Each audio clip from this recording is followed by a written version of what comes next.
ओम शांति। आज एक बहुत अच्छा विषय पर चर्चा करेंगे। हम आत्म अभिमानी कैसे बने। पुरुषार्थ में आत्म अभिमानी स्थिति का महत्व क्या है। वैसे तो रोज की मुरली में बाबा कहते बच्चे आत्म अभिमानी बनो। हर मुरली में दो बातें विशेष बाबा कहते हैं। एक तो आत्म अभिमानी बनो और दूसरा मुझे याद करो। क्योंकि इस ज्ञान मार्ग में सबसे महत्व का लेसन है आत्माभिमानी स्थिति। जिस दिन हम पहले दिन सेंटर पर पहुंचे, मुरली सुनना शुरू किया या कोर्स भी किया, कोर्स में सबसे पहला लेसन हमने सीखा आत्मा का पाठ पक्का करना। सारे ज्ञान का सार है आत्माभिमानी बनना। क्योंकि स्वयं को भूलने से घर भूल गया, परमात्मा भूल गया, कहां से आए वो भूल गया, कहां जाना है वो भूल गया। हमारे जीवन की सारी समस्याओं की जड़ है देह का भान। देह भान विकारों का मुख्य है। देह भान में आने से काम आ गया, क्रोध आया, लोभ आया, सारे विकारों की प्रवेशता होगी। अगर इन विकारों पर जीत प्राप्त करना है, ये आत्मा का लेसन पक्का करना बहुत जरूरी है।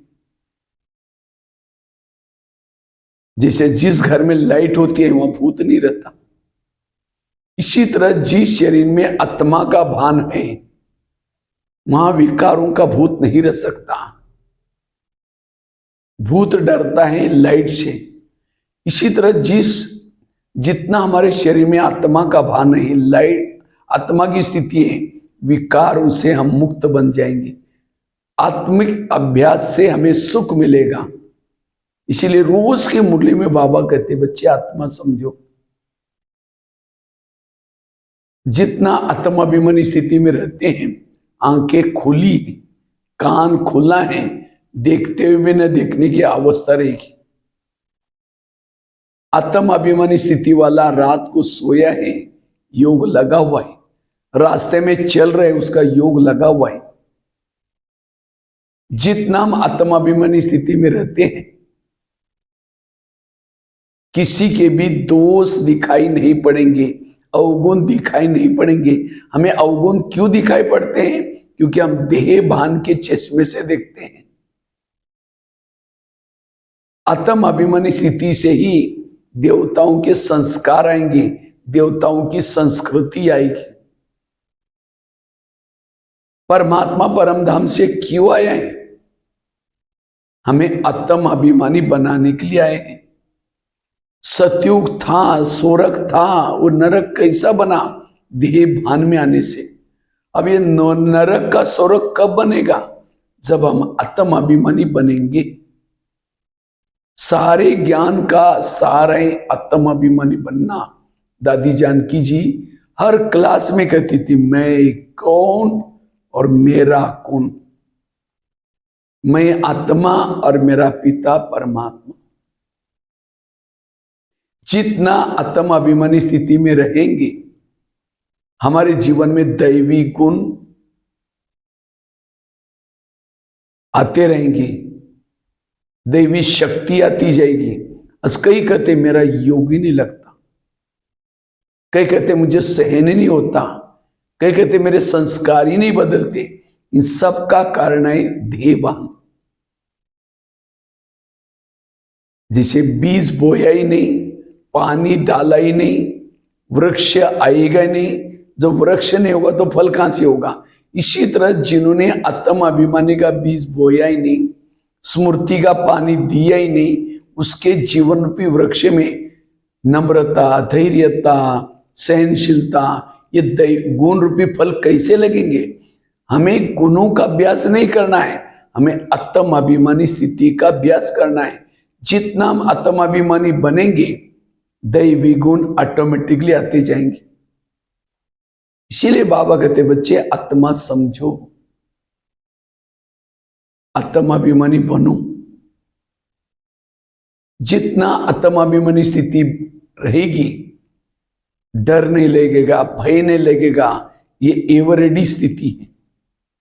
जितना हम आत्माभिमानी स्थिति में रहते हैं उतना कर्मयोगी स्थिति रहती है। आत्माभिमानी स्थिति से ही हमारे से भूले नहीं होगी, सभी इंद्रियां हमारी वश में रहेंगी। जैसे जंगल में अगर कोई व्यक्ति जाता है, जानवर से डरता है, अगर जानवर से बचना है तो लाइट लेकर के चलते हैं, टॉर्च लेकर के चलते हैं, तो कोई भी जानवर नजदीक नहीं आएगा। इसी तरह हमारे शरीर में आत्मा का आह्वान जितना है, क्योंकि ये दुनिया भी एक जंगल है, इसके अंदर काम के, क्रोध के कितने सारे जानवर घूम रहे हैं। इन जानवरों से बचना है, विकारों से बचना है, ये आत्म अभिमानी स्थिति की मशाल जला कर रखना है। सीता के सामने जब रावण आता है, वो माचिस जला करके रखते हैं, तिली जला करके रखते हैं। जब तिली उसके पास है, रावण उसको टच भी नहीं करता। इसी तरह हम भी रावण के राज्य में रहते हैं। अगर हमें रावण से बचना है, विकारों से बचना है, ये आत्म अभिमानी की तिल्ली भ्रुकुटी में सदा जला करके रखना है। जितना आत्माभिमानी स्थिति होगी, विकारों से बचे रहेंगे। जैसे राम रावण का युद्ध चलता है, राम रावण का एक सिर काटता है, फिर दूसरा काटता है, फिर तीसरा काटता है, सिर तो कट जाते हैं, दोबारा जुड़ जाते हैं। राम परेशान हो गए। विभीषण आकर के राम के कान में दो चार बातें सुनाता है, ये ऐसा नहीं मरेगा, उसके नाभि में तेल लगाओ, और जब नाभि में तेल लगा रावण मर गया। इसी तरह हम भी रावण को मारने में लगे हैं, कोई 10 साल से, कोई 20 साल से, कोई 30 साल से। काम का गला काट देते, कट तो जाता है, महीने 2 महीने के बाद फिर रिपीट होता है, फिर काट देते, फिर रिपीट होता है। क्यों? हमने देह भान के नाभि में तीर नहीं लगाया। जब देह भान को ही खत्म करेंगे, विकारों के गले कट जाएंगे, काम क्रोध के गले कट जाएंगे। इसलिए हमें आत्म अभिमानी स्थिति का पुरुषार्थ करना है, आत्म अभिमानी स्थिति में रहना है। इसलिए बाबा रोज की मुरली में कहते हैं, बच्चे आत्मा समझो। जो खुद को भूल जाता है, खुदा उसे भूल जाता है, सब कुछ भूल जाता है। इसलिए जैसे मंदिर में जाते हैं, चप्पल बाहर उतार करके फिर जाते हैं, इसी तरह परमधाम एक मंदिर है, चैतन्य में शिव बाबा वहां बैठा है, उस शिव बाबा के पास जाना है। हमने देह की चप्पल को यहाँ उतर करके आत्मा अभिमानी होकर के जाना है, तब हम प्रभु मिलन का आनंद ले सकेंगे, हमारी बैटरी चार्ज हो जाएंगी। आत्म अभिमानी स्थिति में रहने से सारा दिन हमारे भ्रुकुटी से किरणें फैलती है पूरा बॉडी के अंदर, और उससे हमें अतीन्द्रिय सुख मिल जाता है। और जब आत्मा को, जब हमें अतीन्द्रिय सुख मिल जाता है, जैसे कोई जिलेबी खाता है, उसको मुरमुरा दो, फीका लगेगा, कहेंगे नहीं नहीं जिलेबी खाई, अब मुरमुरा नहीं चाहिए। जिन्होंने संगम युग में परमात्मा मिलन से अतीन्द्रिय सुख की अनुभूति की है, उसको ले विकार, संस्कार, पुरानी दुनिया आकर्षित नहीं कर सकती। इसलिए ये आत्म अभिमानी स्थिति का हमें अभ्यास करना है, अशरीरी बनने का अभ्यास करना है। हमारे 2 लक्ष्य है, एक है संगम का लक्ष्य, दूसरा है सत्युग का लक्ष्य। संगम का लक्ष्य क्या है? संगम का लक्ष्य अशरीरी बनना, विधेयी बनना, निराकारी बनना, बीजरू बनना, जिसको बाबा कहते हैं बाप समान बनना। और सत्युग का लक्ष्य क्या है? देवता बनना, नारायण बन, लक्ष्मी नारायण के समान बनना। जो संगम के लक्ष्य तक जाता है, अशरीरी विधेयी बनता है, भविष्य का लक्ष्य उसकी परछाई है, वो ऑटोमेटिकली हमें मिल जाएगा। जो अशरीरी बना नहीं, विधेयी बना नहीं और देवता बनने का लक्ष्य रखता है, नहीं जाएंगे। इसलिए हमें ये आत्मा का पाठ पक्का करना है। जैसे फाउंडेशन हम डालते हैं, जितना फाउंडेशन मजबूत है उतना बिल्डिंग अच्छी मजबूत होती है। जिन्होंने फाउंडेशन में कंजूसी की, खर्चा बचाने के चक्कर में फाउंडेशन ढीला डाला, जब आंधी तूफान आएगा, कोई भूकंप आएगा, बिल्डिंग गिर जाएगी। इसी तरह हमारी 84 जन्म की बिल्डिंग बन रहे, तो हमें आत्मा का पाठ जितना पक्का करेंगे उतना हम मजबूत रहेंगे। कभी कभी हम सीधा ज्ञान में आते, आत्मा का पाठ पक्का नहीं किया है, ज्ञान मार्ग में चल रहे हैं, जब माया का आंधी तूफान आता है, समस्या आती है, उसमें हम फेल हो जाते हैं। इसीलिए बाबा कहते हैं बच्चे आत्मा समझो, आत्माभिमानी बनो और शरीरी बनने का अभ्यास करो। आत्मा समझ करके यहाँ करके बैठो। जब आत्मा समझ करके बैठेंगे, आत्माभिमानी स्थिति में रहेंगे, वाणी में बल आएगा, दृष्टि में बल आएगा, और जितना आत्माभिमानी स्थिति में रहेंगे, भविष्य में आने वाले अनेक प्रकार के समस्याओं का हम सामना कर सकेंगे। तमाम प्रकार के प्रश्न भविष्य में हमारे सामने समस्या आने वाली है। प्रकृति की समस्या,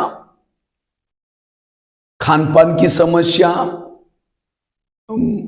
कोई ना कोई इविल सोल की समस्या, विघ्नों की समस्या, तो सभी समस्याओं में अगर हमें विजयी बनना है, आत्माभिमानी बनना है, आत्माभिमानी स्थिति मायाजीत बनने का ब्रह्मास्त्र है। लेकिन ये हम आत्माभिमानी बने कैसे, इसके बारे में चर्चा करते हैं। अगर मुझे आत्माभिमानी बनना है, सबसे पहला हमें क्या करना है? आत्माभिमानी बनने के लिए सबसे पहले हमें पवित्रता की धारणा को पक्का करना है।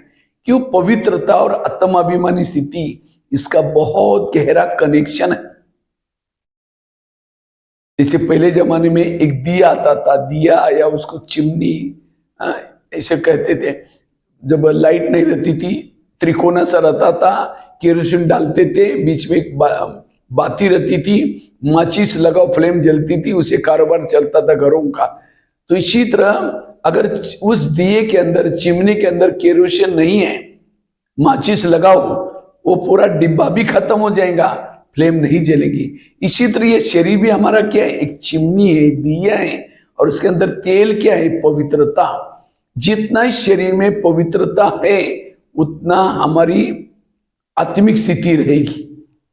इसलिए बाबा ने पहले दिन जब हम सेंटर पर पहुंचे तो हमें क्या कहा? बच्चे तुम्हें पवित्र जरूर बनना है, क्योंकि जब तक पवित्रता नहीं, तब तक आत्मिक स्थिति नहीं बन सकती। और केवल पवित्र रहने से भी नहीं चलेगा। पवित्र रहने, अब समझो दिए के अंदर तेल है लेकिन बीच में बाती नहीं, माचिस लगाओ, फ्लेम जलेगी नहीं।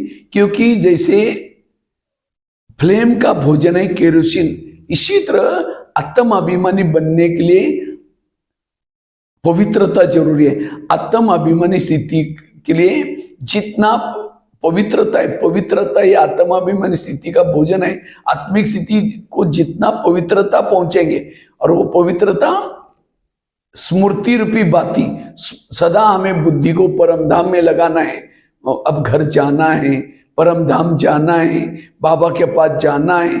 जितनी बुद्धि ऊपर होगी, उतना हमारे शरीर में जो पवित्रता है वो ऊपर जाएगी, और इससे आत्मा की स्थिति बनती जाएगी। जितना ध्यान किसी व्यक्ति के तरफ है, वस्तु की तरफ है, ध्यान जब नीचे है, ऊर्जा नीचे चलेगी, देह भान आएगा। इसलिए हमें आत्माभिमानी बनने के लिए पवित्रता, और पवित्रता भी मनसा वाचा कर्मणा की चाहिए। समझो नदी चल रही, नदी के बाजू की खेती रूखी सूखी है, अगर उस नदी को डैम डालेंगे तो खेती हरी भरी हो जाएगी। डैम तो डाला, लेकिन डैम को छेद है, पानी आएगा, कुछ समय के बाद तालाब, वो डैम खाली हो जाएगा, क्योंकि छेद है उसको। इसी तरह बाबा ने हमारे जीवन रूपी खेती को हरा भरा करने के लिए पवित्रता का डैम डाला। पवित्रता तो हमने पालन कर रहे हैं, लेकिन टेंशन में आते, निगेटिव सोचते, व्यर्थ सोचते, पर चिंतन करते, निगेटिव व्यर्थ सोचेंगे तो भी अपवित्र बनेंगे, तब भी हमारी आत्मिक स्थिति नहीं बनेगी। इसलिए आत्मिक स्थिति बनाने के लिए संकल्पों में भी बचत चाहिए, व्यर्थों से भी मुक्त चाहिए, जिसके बाबा कहते हैं ब्रह्मचर्य, अर्थात संपूर्ण ब्रह्मचर्य, अर्थात हमारे संकल्प समर्थ चाहिए, श्रीमत का पालन चाहिए। जो बाबा हमें नियम मर्यादा देता है उस प्रमाण चलना चाहिए, तब जाकर के हमारी संपूर्ण पवित्रता रहेगी। दूसरी बात है, अगर हमें आत्माभिमानी बनना है अशरीरी की अनुभूति करनी है, उसके लिए हमें ये जो 7 स्वरूपों का अभ्यास है, शांत स्वरूप, आनंद स्वरूप, शक्ति स्वरूप, प्रेम स्वरूप, ये 7 गुणों का अभ्यास करना है। इसे नेपाल में खास भाई टीका के दिन 7 कलर के तिलक लगाते हैं। 7 कलर ये क्यों लगाते हैं? क्योंकि 7 गुणों का प्रतीक है 7 कलर। तो इसी तरह, और मैं ये कोई क्लास नहीं करा रहा हूं, लेकिन मैंने अपने जीवन में ये आत्म अभिमानी बनने के लिए क्या क्या किया, मैंने क्या क्या शुरू में जब ज्ञान में आए थे तो मैंने क्या क्या, एक दिन शांत स्वरूप का अभ्यास करना है, दूसरे दिन जैसे सोमवार के दिन शांत स्वरूप, मंगलवार के दिन आनंद स्वरूप, बुधवार के दिन शक्ति स्वरूप, उसके रोज एक एक स्वरूप का अभ्यास करो। ये 7 स्वरूपों में जितना टिकेंगे उतना हम आत्माभिमानी बनेंगे। इसलिए ये 7 स्वरूपों का अभ्यास, जिसको ही बाबा भी कहते हैं बच्चे सतो प्रधान बनो, ये 7 गुणों से भरपूर बनो। जो 7 गुणों से भरपूर है उसका मन का भटकना बंद हो जाता है, बुद्धि का भटकना बंद हो जाता है, और वो सहज आत्मिक स्वरूप में टिक जाता है। इसलिए 7 स्वरूपों का अभ्यास। तीसरी बात है, अगर आत्म अभिमानी बनना है उसके लिए हमें निरहंकारी बनने की जरूरत है। जितना हम निरहंकारी बनेंगे उतना हमारी आत्मिक स्थिति बनी रहेगी। इसलिए रोज की मुरली में बाबा कहते बच्चे, जैसे ब्रह्मा बाबा ने अंतिम समय 3 शब्द बोल करके कहे, बच्चे निराकारी बनो, निर्विकारी बनो, निरहंकारी बनो। क्योंकि 2 प्रकार के मय हैं, एक असली मय, दूसरा है नकली मय। नकली मय कौन?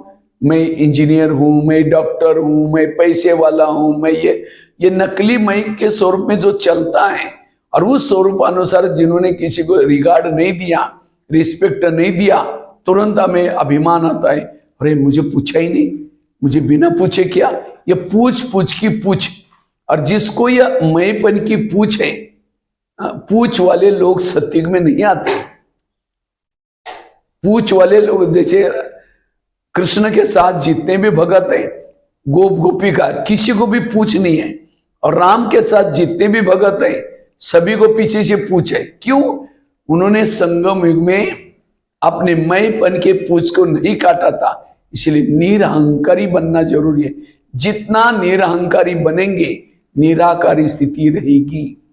इसलिए निराकारी स्थिति का अनुभव करने के लिए, आत्म अभिमानी बनने के लिए हमें क्या करना है? निरहंकारी बनने की जरूरत है। जैसे मैंने कल भी बताया था, स्कूलों की बातें समय समय, एक होता है IQ, दूसरा होता है EQ, तीसरा होता है MQ, चौथा होता है SQ। इसी तरह अगर केवल एक ही पाव डेवलप करेंगे, ईगो आएगा, मैं होशियार हूं, मैं केवल IQ को नहीं डेवलप करूं। इसी तरह इस ज्ञान मार्ग में भी 4 सब्जेक्ट हैं, एक ज्ञान, दूसरा धारणा, दूसरा योग, तीसरा धारणा, चौथा सेवा। अगर इन चारों में से केवल एक ही आपका पक्का है, केवल सेवा ही सेवा करेंगे तो भी ईगो आएगा। केवल धारणा ही करेंगे, कहेंगे मेरे जैसे धारणा किसी की भी नहीं, तो भी ईगो आएगा। केवल योगी ज्यादा करता है तब भी ईगो आएगा। केवल ज्ञान में होशियार है तो भी ईगो आएगा।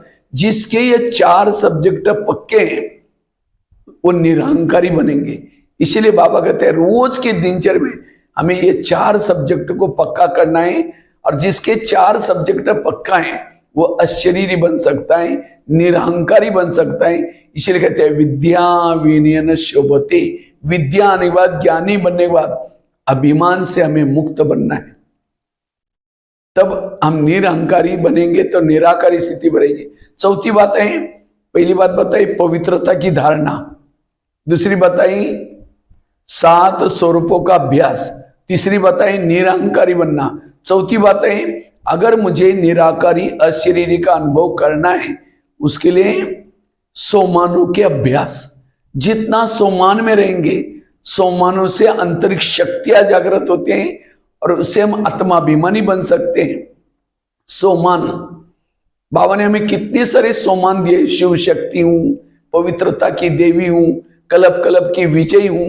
क्योंकि जो सोमान में रहेगा, किसी ने उसको पूछा नहीं, सम्मान रिगार्ड नहीं दिया, उसको कोई फीलिंग नहीं आएगी। क्योंकि जैसे अंगद रावण के दरबार में जाता है, रावण ने उसको आसन नहीं दिया, तो अंगद ने क्या किया, अपने पूंछ का आसन बना दिया, उसके से भी ऊंचा बैठा। इसी तरह बाबा ने हमें कितना लंबी पूंछ का आसन दिए हैं। आज बाबा ने कितने सम्मान दिया। जब सम्मान में रहेंगे, आपको कोई पूछे न पूछे कोई फर्क नहीं पड़ेगा।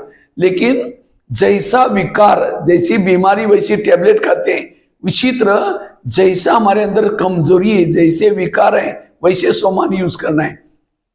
अगर क्रोध है, कहेंगे मास्टर सर्वशक्तिवान, और क्रोध आएगा।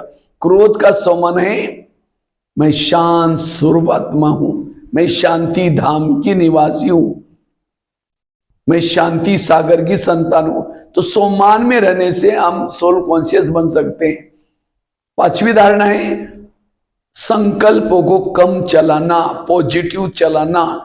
जिसके मन में संकल्प ज्यादा चलते हैं, फार चलते हैं, निगेटिव चलते हैं, वह आत्मिक स्वरूप में टिक नहीं सकता। इसलिए संकल्प कम चला। No question, no correction, no quotation, no opposition, मन चुप।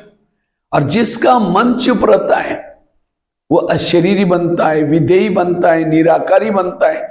लेकिन आज हमारे मन में इतने संकल्प चलते हैं। बाबा ने हमें ड्रामा का ज्ञान दिया है, कर्मों का ज्ञान दिया है, जो हुआ अच्छा हुआ इसका ज्ञान दिया है। तो भी कभी कभी हम संकल्प चलाते हैं, ये क्यों हुआ, कैसे हुआ, ऐसे कैसे हुआ।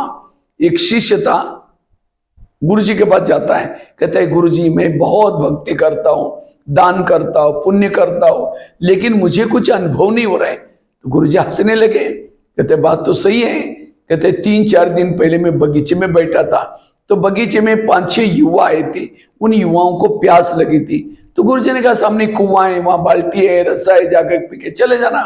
तो 5-6 युवा वहां चले गए। उन्होंने बाल्टी को रस्से से बांधा, कुएं में छोड़ा, पानी खींचा, नहीं मिला। दोबारा बाल्टी डाली, फिर खींचा, नहीं मिला। फिर तीसरी बार, चौथी बार, 10 बार बाल्टी डालते रहे, पानी खींचते रहे, पानी नहीं मिला, छोड़ के चले गए।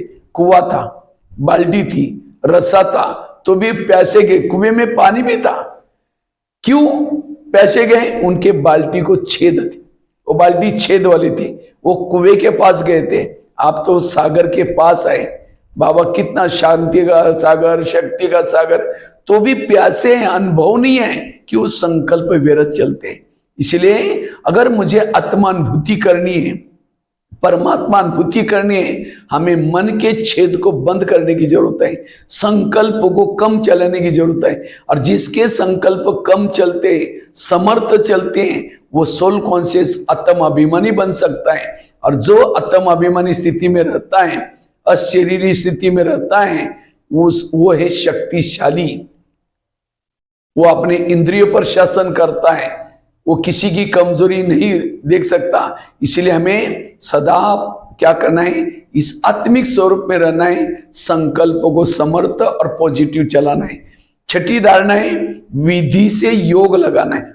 जितना विधि से योग लगाएंगे, हम अशरीरी बनेंगे, विधेयी बनेंगे।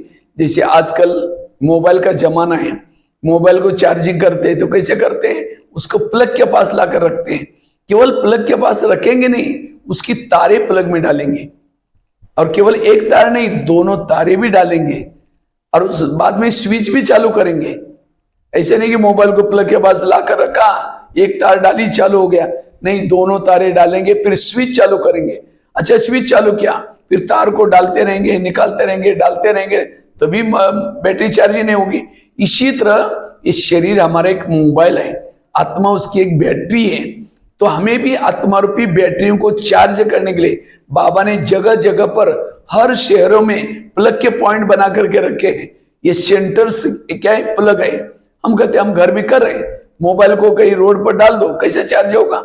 उसको प्लग के पास लाया जाता है। इसी तरह हमें भी अपने शरीर रूपी मोबाइल को दिन में एक बार प्लग के पास लाना, अर्थात सेंटर पर लाना। अच्छा, मोबाइल को ला करके प्लग के पास पटका दिया, तारे डाली नहीं, चार्ज होगा ही नहीं। इसी तरह हमने शरीर को क्लास में ला करके पटकाया, लेकिन मन बुद्धि नीचे भटक रहे, तो भी आत्मिक स्थिति की अनुभूति नहीं होगी। तो क्लास में आना, मन बुद्धि की तार लगाना, और साथ में स्मृति का स्विच चालू किया। बाबा ने मेरे पर क्या उपकार किया, बाबा मुझे क्या से क्या बना रहे, बाबा ने कितना मुझे ज्ञान दिया। इन बातों को याद करो। सामने कौन बैठा है इसको याद करो। अगर एक एक स्मृति को भी याद रखेंगे आंखों से आंसू आएंगे। इसलिए स्विच, अच्छा स्विच चालू किया, लेकिन फिर तार को प्लग में डालते रहेंगे, निकालते रहेंगे, डालते रहेंगे, तभी कैसे चार्ज होंगे? समझो कैसे डालते हैं। कोई माता क्लास में आ रहे, आते आते रास्ते में देखा कि बहुत अच्छा सब्जी वाला जा रहा है, फिर सोचेगा वाह कितनी अच्छी सब्जी है, आज शाम को इसकी सब्जी बनाते हैं। पहले सोचेंगे जा करके योग करेंगे, जाते समय लेके जाएंगे। ये दुकान वाला तो यही है, सेंटर पर आए, लाल लाइट चल रहा है, गीत बज रहे हैं, शुरू करेंगे मैं आत्मा हूं, शांत स्वरूप हूं, शक्ति स्वरूप हूं। फिर सोचे यार झोला तो लाई नहीं, थैला तो लाई नहीं, सब्जी कैसे लेके जाएंगे? तार प्लग से निकल गए। फिर कहेंगे ठीक है, उसके पास तो प्लास्टिक का झोला तो होगा ही, मैं आत्मा हूं, शांत स्वरूप हूं, शक्ति स्वरूप हूं। फिर सोचा अरे गैस के ऊपर जो मैंने दूध गर्म करने के लिए रखा था, उसको गैस को कम किया या बंद किया, कम किया बंद किया, चलो छोड़ो कोई बुझाई देगा। फिर कहेंगे मैं आत्मा हूं, शांत स्वरूप हूं, शक्ति स्वरूप हूं। फिर सोचा अरे घर में तो मेहमान आने वाला था, मैंने सोचा था उसके लिए शाम के समय छोले बनाएंगे, चने बनाएंगे, लेकिन सवेरे तो भिगो ही नहीं, चलो छोड़ो कुछ और बना देंगे। मैं आत्मा हूं, शांत स्वरूप हूं। लाल लाइट की सफेद लाइट हो गई, योग का टाइम पूरा हो गया। सामने वाला बैठने वाला सोचा वाह इन्होंने आधा घंटा योग किया, लेकिन इनका योग कहाँ लगा था? वो सब्जी वाला योग या छोले वाला योग, बाबा वाला योग नहीं था। अगर हम ऐसा योग करेंगे तो हमारी बैटरी कैसी चार्ज होगी? अगर योग, कई तो कहते हैं हम रोज क्या करते हैं, मुरली सुनते हैं। अगर आप रोज मुरली सुनते हैं तो आपकी स्थिति क्या चाहिए? आत्मिक स्थिति चाहिए। अगर आत्मिक स्थिति नहीं है, मुरली सुनने तक है। मुरली को केवल सुनना नहीं, जो मुरली में सुने हुए पॉइंट का स्वरूप बन जाता है, वो पॉइंट स्वरूप बन जाता है, धारणा में लाता है, केवल सुनना नहीं। कई कहते हम रोज योग लगाते, अगर आप योग लगाते, स्थिति क्या चाहिए? आत्मिक स्थिति चाहिए। अगर योग लगाने के बाद आत्मिक स्थिति नहीं है, आपका शरीर योग में बैठता है, मन बुद्धि भटकता है। कई कहते हमने जब से ज्ञान में आए, पवित्रता की धारणा, खान पान की धारणा, मेरी सारी धारणा पक्की है। अगर धारणा पक्की है, भान क्या चाहिए? आत्मा का भान चाहिए। अगर आत्मा का भान नहीं है, धारणा केवल दिखावटी है, एक्चुअली धारणा नहीं है। कई कहते जब से ज्ञान में आए हमने बहुत अच्छी सेवाएं की, मजा आ गया। अगर आपने सेवा की तो भी आत्मिक स्थिति में नहीं है, तो सेवा नाम मान शान की थी, असली सेवा नहीं थी। जो सेवा करके सच्चे दिल से सेवा करता है, निस्वार्थ सेवा करता है, उसको दुआएं मिलते। दुआएं आत्मिक स्थिति, दुआएं परम धाम जाने का विमान है। ये 4 सब्जेक्ट का मुख्य रिजल्ट है आत्मिक स्थिति।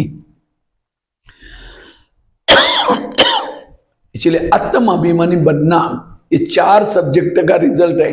ये है छठी धारणा। लास्ट की 7वीं धारणा है, अगर हमें आत्माभिमानी बनना है, अशरीरी बनना है, विधेयी बनना है, उसके लिए आत्माभिमानी बनने के लिए, अशरीरी बनने के लिए, विधेयी बनने के लिए हमें क्या करना है?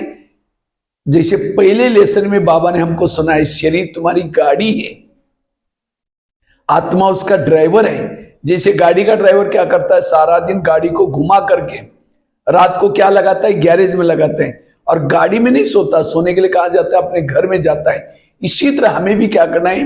ये शरीर रूपी गाड़ी को सारा दिन घुमा फिरा करके रात को बेड रूपी गैरेज में उसको रखा दो। बेड है गैरेज। जैसे ड्राइवर क्या करता है? गाड़ी को गैरेज में लगाता है, लॉक करता है, कवर ढाकता है, गाड़ी को नमस्ते करते अपने घर में चला जाता है। इसी तरह हमें भी सोने से पूर्व इस शरीर को क्या करना है? बेड पर लगाना है। बेडशीट कंबल डाल दिया, गाड़ी को नमस्ते भी करो, क्योंकि 84 जन्म में बहुत सारे शरीर मिले, लेकिन संगम युग का जो शरीर है, इसके जैसा वैल्यूबल शरीर नहीं मिला। क्योंकि इस कानों के द्वारा हम ईश्वरीय महावाक्य सुनते हैं, इस हाथ के द्वारा ईश्वरीय सेवा करते हैं। तो 84 जन्मों की कमाई का आधार ये संगम का शरीर। तो अपने शरीर को क्या करो? बेडशीट कंबल डाल दो, गाड़ी को नमस्ते भी करो, और गाड़ी के अंदर नहीं सोना, सोने के लिए अपने घर में जाओ, ऊपर अव्यक्त वतन में जाओ, ब्रह्मा बाबा के पास से जाओ या शिव बाबा के पास जाओ। लेकिन हम क्या करते हैं, सारा दिन कारोबार करके शरीर को बेड में तो लगा दिया, लेकिन उसके बाद क्या करते हैं, अच्छा कल किसने क्या बोला, इसने ऐसा बोला, ये बोला, फिर कल सवेरे उठना है, बर्तन मांजना है, ये करना है, करते करते शरीर के अंदर सो गए। तो बॉडी के अंदर शरीर में सो जाता है मन बुद्धि से, तो सवेरे रात को स्वप्न आएंगे, संकल्प विकल्प पे चलेंगे, अमृत वाला अच्छी नहीं होगी तो सोल कॉन्शियस नहीं बनेगी। इसलिए अगर बाबा के पास ऊपर जाकर के सो जाते हैं तो सवेरे उठते ही बाबा याद आएगा, फिर अमृत वाला अच्छी होगी, उसके बाद अमृत वाला करके नीचे आओ तो सारा दिन लगेगा मैं ऊपर से आई हूँ, मैं शरीर अलग हूँ, मैं आत्मा अलग हूँ, मैं आत्मा ड्राइवर हूँ, मैं आत्मा हूँ। तो ये गाड़ी को रोज गैरेज में लगा करके हमें ऊपर जाकर के सोने की प्रैक्टिस करनी है।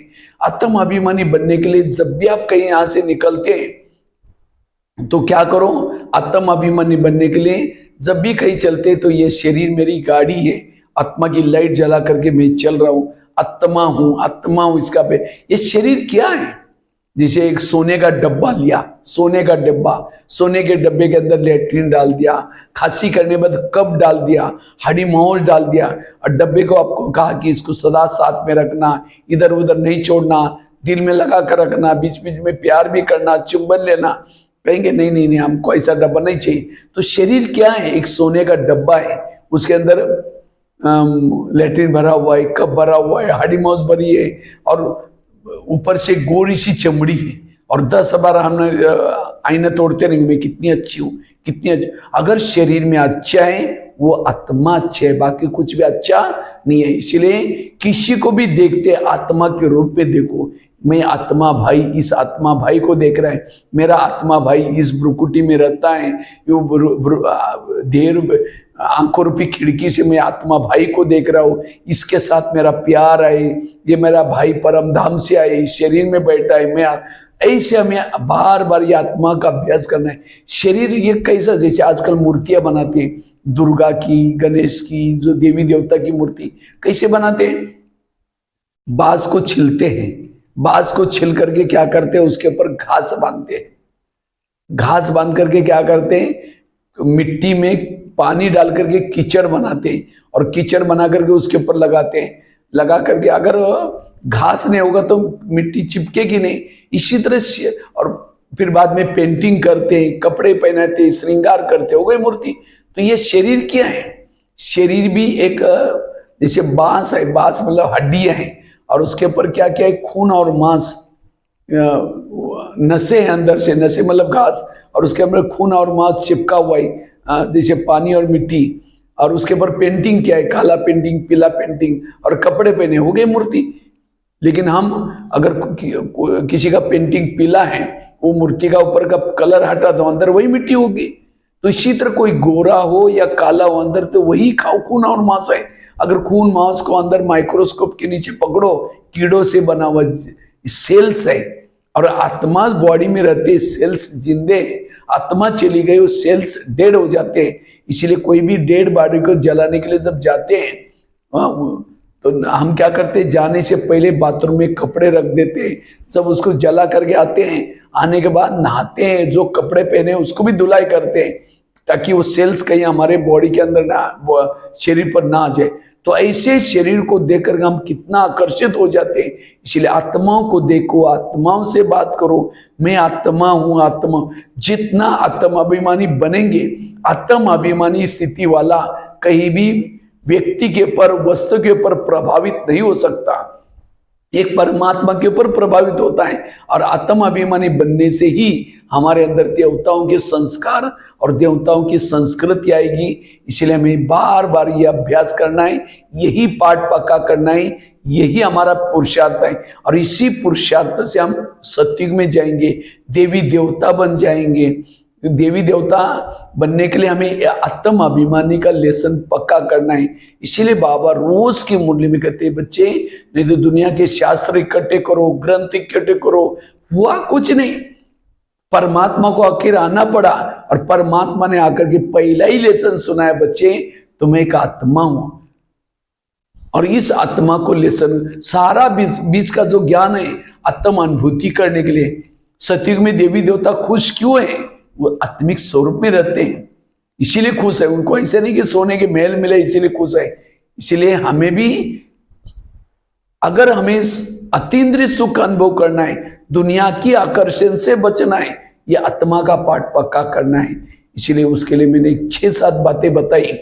पहली बात बताई पवित्रता की धारणा, दूसरी बात बताई 7 स्वरूपों का अभ्यास, तीसरी बात बताई सोमानों के अभ्यास, निरंकारी बनना, चौथी बात बताई सोमानों के अभ्यास, पांचवी बात बताई विधि से योग लगाना, छठी बात बताई संकल्प को कम चलाना, पॉजिटिव चलाना, और उसके बाद आगे की बात बताई हमें रोज अपनी गाड़ी को गैरेज में लगा करके सोने के लिए बाबा के पास जाना।